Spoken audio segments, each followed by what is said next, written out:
All right everyone, very good morning. Commerce territory में एक बार फिर से आपका हार्दिक स्वागत है। It is a beautiful Tuesday morning, a bright sunny day in Ahmedabad here. आज के इस सेशन में हम लोग शुरू करेंगे सीए फाउंडेशन इकोनॉमिक्स का पहला chapter, that is nature and scope of economics.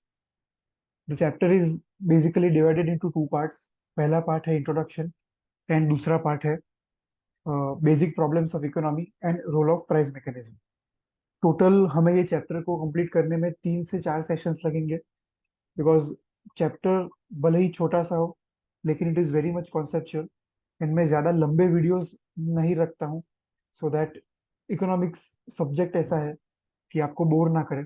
So maximum video length will be 10 to 15 minutes, या ज़्यादा से ज़्यादा 20 मिनट्स। उससे ज़्यादा आई यूजुअली अवॉइड। इसलिए the entire chapter will be divided into around 3 to 4 lectures, ठीक है, लेकिन कवर सारी चीज़ें होगी, उसका ही प्रॉमिस। सो शुरुआत करते हैं इंट्रोडक्शन से। पहला यूनिट है इंट्रोडक्शन। यहाँ पे आपको बात करने यहाँ पे we will talk about 4 things total. सबसे पहले बात करेंगे डेफिनेशन के बारे में, फिर बात करेंगे स्कोप के बारे में, scope of economics of course, फिर रहेगा nature of economics, and last is basic economic problems. ठीक है। यहाँ पे आपको बिजनेस का डेफिनेशन दिया हुआ है। आई don't think it is very important for examination, या इवन आपको कॉन्सेप्चुअली भी ये सारी चीजें क्लियर है। आपने 11th 12th कॉमर्स में ये सब कवर किया ही हुआ है। शुरुआत हम यहाँ से करेंगे। मैं ये चीज पहले भी बोल चुका हूँ मेरे वीडियो लेक्चर्स में, that I request all of you to please take care of one thing, that is highlight along with me. मैं जो जो चीजें हाईलाइट करता हूँ वो चीजें आप भी प्लीज हाईलाइट कीजिए। द रीजन इज रिवीजन के टाइम पे आपको ही फायदा होगा। ठीक है। So the term economics owes its origin to Greek word oikonomia. इसके बहुत सारे प्रोनाउंसिएशन है, लेकिन इसको मैं यूजुअली कहता हूँ ओ इकोनॉमिया, विच मीन्स हाउस होल्ड, है ना। मैनेजमेंट ऑफ हाउस होल्ड भी इसको कहा जाता है।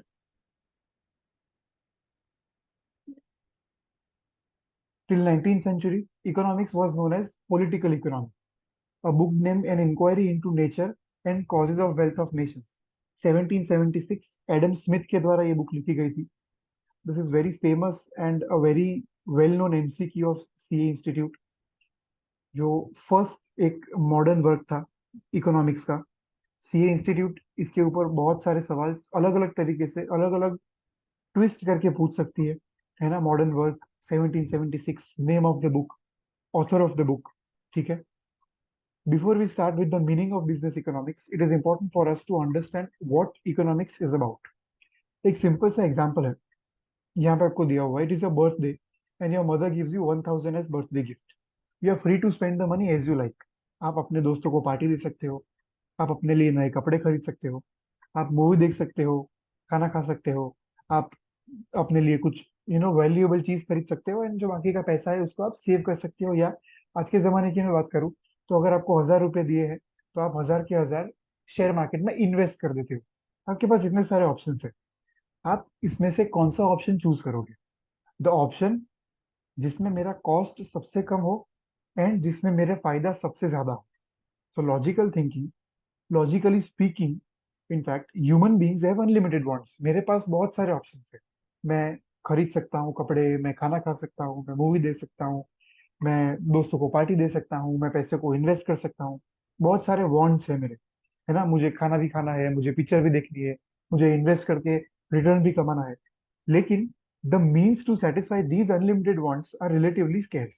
कॉन्सेप्ट को समझिए। मेरे पास 1000 रुपीज है। 1000 रुपीज से मैं बहुत सारे वांट्स को फुलफिल कर सकता हूँ। And of course my wants are unlimited. Movie, खाना, दोस्तों को पार्टी, इन्वेस्टमेंट, कपड़े खरीदना, बुक खरीदना, वट, है ना। लेकिन जो मीन्स है जिससे ये सारे अनलिमिटेड वांट्स सेटिस्फाई होंगे, यानी कि जो पैसा है, जो रिसोर्सेज है, जो 1000 रुपीज है, वो रिलेटिवली स्केर्स है। ठीक है। आज के जमाने में भी हम अगर सिंपल एग्जांपल ले तो हम सबको पहली सैलरी आने के बाद बहुत सारी चीजें करनी होती है। गाड़ी लेनी होती है, किसी को घर लेना होता है, किसी को पेरेंट्स को गिफ्ट करना होता है। बहुत सारे वांट्स है, लेकिन सैलरी तो सर लिमिटेड है ना। सैलरी तो लिमिटेड है ना। तो ये वैसी बात हुई, है ना। इकोनॉमिक्स किसके बारे में बात करता है? Economics is nothing else but it is the study of process by which the relatively scarce resources are allocated to satisfy the competing unlimited wants of human beings in a society. Concept को समझिए। Human wants are competing in the nature. इसका क्या मतलब होता है? हमारा दिमाग एक टाइम पे सोचेगा कि मुझे पार्टी करनी है, दूसरे टाइम पे सोचेगा मुझे इन्वेस्ट करना है, तीसरे टाइम पे सोचेगा मुझे मूवी देखनी है। तो जो वांट्स है वो एक दूसरे के साथ compete करते हैं, है ना? लेकिन कंपीटिंग वांट्स को मैं कैसे फुलफिल कर सकता हूँ with limited resources? This is the purpose of economics. मेरे पास 1,000 रुपए है, मेरे 5-6 वांट है, उसको मैं 1,000 रुपए को किस तरीके से एलोकेट करूं so that all my 5-6 wants, in fact not all my 5-6 wants, but only those wants which give me highest amount of satisfaction, that can be fulfilled, है ना? I hope you are understanding the concept, है ना? Of course the available resources will be efficiently used when they are allocated to their highest valued uses, है ना? 1,000 रुपए है, मैं कहीं पे भी खर्च नहीं करूंगा। I will always think before spending it, क्या उससे मुझे वैल्यू जनरेशन हो रहा है या नहीं? ठीक है। Economics is thus the study of how we work together to transform scarce resources into goods and services to satisfy the most pressing of our infinite wants. मैं मेरे scarce resources को कैसे कन्वर्ट करूं into goods and services so that मेरे satisfaction, the amount of satisfaction is the highest, and how we distribute these goods and services among ourselves, है ना? मैंने कहा कि 1,000 रुपीज है, उसको मैं किस तरीके से एलोकेट करता हूँ सो दैट मेरे maximum number of wants are fulfilled, and maximum number of wants भी इस तरीके से फुलफिल हो कि मेरा amount of satisfaction is maximum. I hope it is clear. यहाँ पे इंपॉर्टेंट ये हो जाता है, आप अपने स्केर्स रिसोर्सेज को ट्रांसफॉर्म करते हो इनटू गुड्स एंड सर्विसेज। ठीक है। This definition of economics, with narrow focus on using relatively scarce resources to satisfy human wants, is the domain of modern neoclassical microeconomic analysis. Concept को समझिए।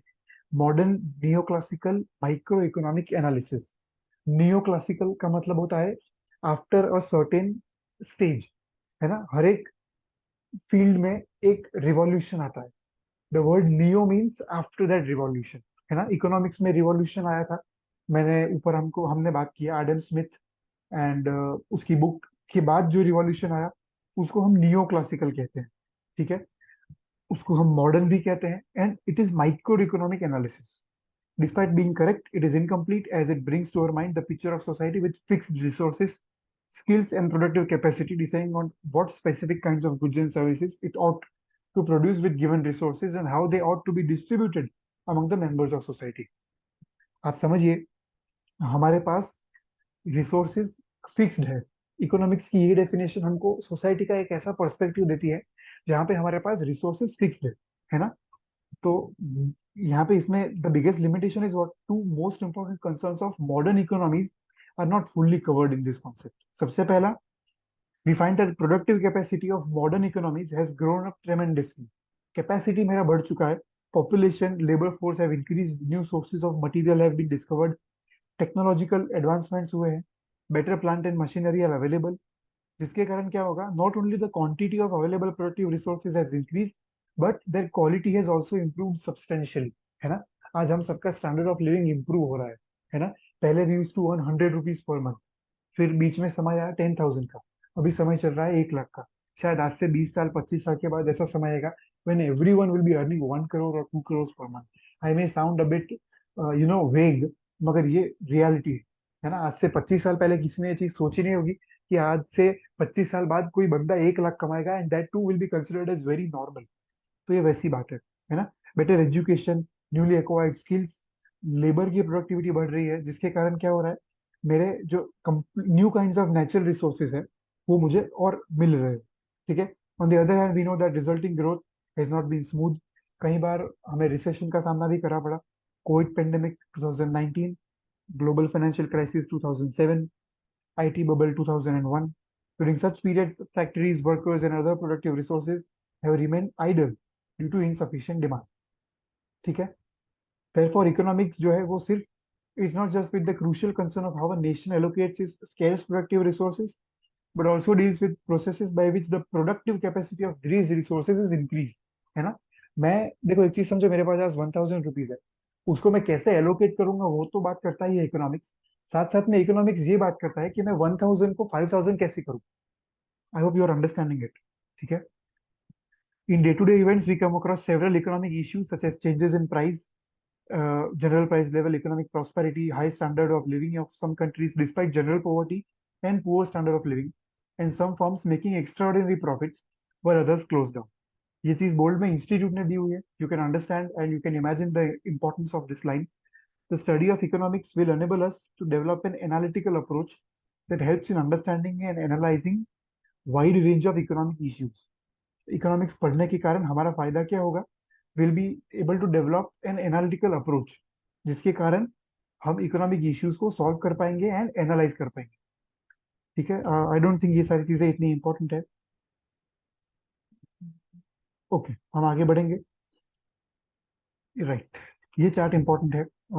This was not in the old course, this is only in the new course जो अभी आया है, new scheme of education and training, NICT. So it is very important for students who are giving examinations in May 2024. Okay. Economics, उसमें economic के problems सबसे पहले। दो problems में हम प्रॉब्लम्स को हम बेसिकली दो हिस्सों में डिवाइड करते हैं, एक एंड्स एंड दूसरा मीन्स। एंड्स को मैं वांट्स भी कहता हूँ एंड मीन्स को मैं रिसोर्सेज भी कहता हूँ। ठीक है। So wants are unlimited in number, they are prioritised. मैंने कहा वैसे मेरे पास 5 ऑप्शन है: इन्वेस्टमेंट, दोस्तों को पार्टी, कपड़े खरीदना, खुद मूवी देखना, पेरेंट्स को पार्टी देना। इसमें से कौन सी चीज मेरे लिए इंपॉर्टेंट है उसको मैं प्रायोरिटी दूंगा। For me investment is an important priority, तो मैं मेरे 1000 में से 800 रुपए इन्वेस्ट करूंगा, बाकी के 200 को मैं फिर आई allocate in other some way. लेकिन all the wants are to be prioritised, it is compulsory because they are unlimited in number, है ना। गाड़ी भी लेनी है, घर भी लेना है, बाइक भी लेना है, प्रायोरिटीज। ओके। दूसरी बात, resources. Resources are limited in nature and resources have alternative uses also. सारा प्रॉब्लम ये है कि मेरे पास 1000 रुपए का अगर सिर्फ एक ही यूज होता तो कोई टेंशन ही नहीं, आंख बंद करके I would have used that 1000 rupee for that one use. लेकिन सर 1000 रुपए के भी अराउंड 5 to 10 ऑप्शन है मेरे पास। I have alternative uses of that 1000 rupees. यही सबसे बड़ी प्रॉब्लम है ना। एंड इसी कारण, इसके ही कारण हमारा, आप देखो, if you look at the concept, आप यहाँ पे इंस्टीट्यूट ने हमको बना के दिया हुआ है ये चीज, ऑल्टरनेटिव यूजेस से ही रिसोर्सेज की स्केर्सिटी होती है एंड रिसोर्सेज की स्केर्सिटी के कारण ही a man is compelled to prioritise its resources, his और her resources. Okay, I hope it is clear. Done, पक्का। अच्छा, अभी ये चीज समझनी पड़ेगी हमको, हमारे सब्जेक्ट का नाम इकोनॉमिक्स नहीं है। We are not studying 11th और 12th कॉमर्स की, जहाँ पे हमको मतलब वी आर टॉट इकोनॉमिक्स और प्रिंसिपल्स ऑफ इकोनॉमिक्स और something like that. We are in CA foundation, will be taught business economics. ठीक है, आप सब्जेक्ट का नाम देख लीजिए if you want. Practically speaking, ये बिजनेस इकोनॉमिक्स नहीं है। बिजनेस इकोनॉमिक्स सिर्फ यहाँ तक है, चैप्टर नंबर 5 तक। जो चैप्टर 6 से जो चीजें चालू हो रही है, it is economics for finance, जो पहले इंटरमीडिएट में पढ़ाया जाता था। अभी they have converted it into foundation course. मगर पहले 5 चैप्टर को मोटा मोटा हम ये बोल सकते हैं, by and large we can speak, we can call them as business economics. Okay, यहाँ पे कुछ एग्जांपल्स के थ्रू आपको समझाया हुआ है, बट आई डोंट थिंक कि एग्जांपल्स की जरूरत है। सीधा will jump upon the definition of business economics. और यहाँ पे नीचे दिया हुआ है, I guess. Okay, business economics generally refers to integration of economic theory with business practice. While theories of economics provide tools which explain various concepts such as demand, supply, cost, business economics जो है वो ये theoretical tools को अपने practical business में apply करने को सिखाता है। Process of business decision making. Thus, business economics comprises of that part of economic knowledge, logic, theories, and analytical tools that are used for rational business decision making. Sir simple सी चीज है, आज एक businessman कैसे decisions लेता है ना। Will he take decisions emotionally? The answer is no. He is here to make profits, है ना। वो इमोशनली डिसीजन लेने नहीं आया है, वो यहाँ पे पैसा बनाने आया है।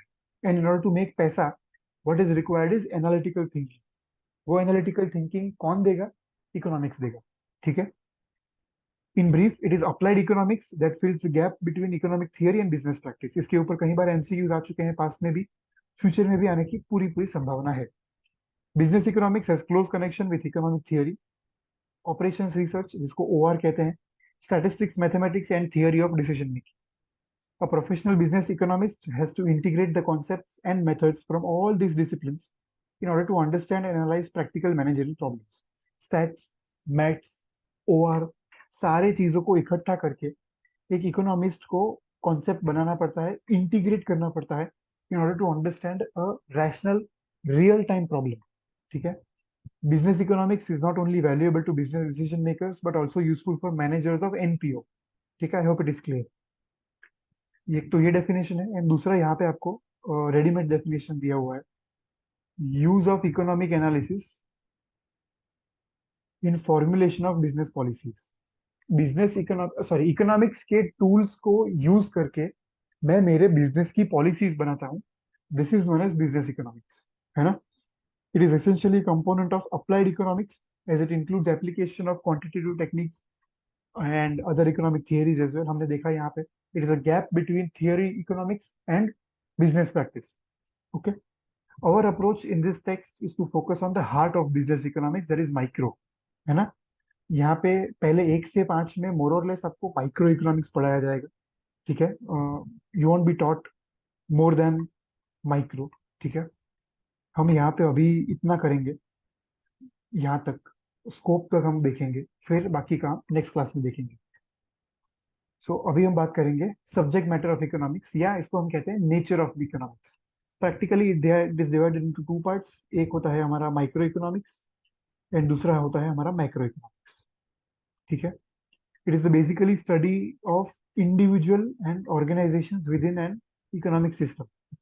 यहाँ पे आप लिख दीजिए if you want, micro economics के ऊपर स्टडी ऑफ इंडिविजुअल यूनिट्स, है ना। एक एक यूनिट को देखा जाता है। It can be an individual, it can be a business, it can be a segment. Concept को समझिए। आखे मार्केट में से मैंने सिर्फ ट्रांसपोर्ट सेक्टर पकड़ा, सिर्फ ऑटोमोबाइल सेक्टर पकड़ा, this is also micro economics, है ना। It examines how individual units make decisions as to how efficiently allocate their scarce resources. ठीक है। स्मॉल नंबर ऑफ और group of units rather than units combined, है ना। मैंने कहा वैसे आखे मार्केट को मैं नहीं देखता, I just combine the automobile sector और let's say transport sector of the market. It is also known as micro economics. Product pricing, consumer behaviour, factor pricing, economic conditions of a section of people, जैसे मैंने कहा we are just targeting, let's say, below poverty line people, या we are just targeting extraordinary rich people, जिसको हम कहते हैं HNI individuals, high net worth individuals, behavior of firms, location of industry। ये सारी छोटी छोटी चीजें माइक्रो इकोनॉमिक्स में आती है। मैक्रो इकोनॉमिक्स सामने किसकी बात करता है? It talks about overall economic phenomena. ठीक है। और economy as a whole rather than its individual parts. Accordingly, in macroeconomics, we study the behavior of large economic aggregates। पूरे मार्केट का देखते हैं, पूरे सेंसेक्स का देखते हैं, पूरे निफ्टी 50 का देखते हैं, ओवरऑल लेवल्स ऑफ आउटपुट।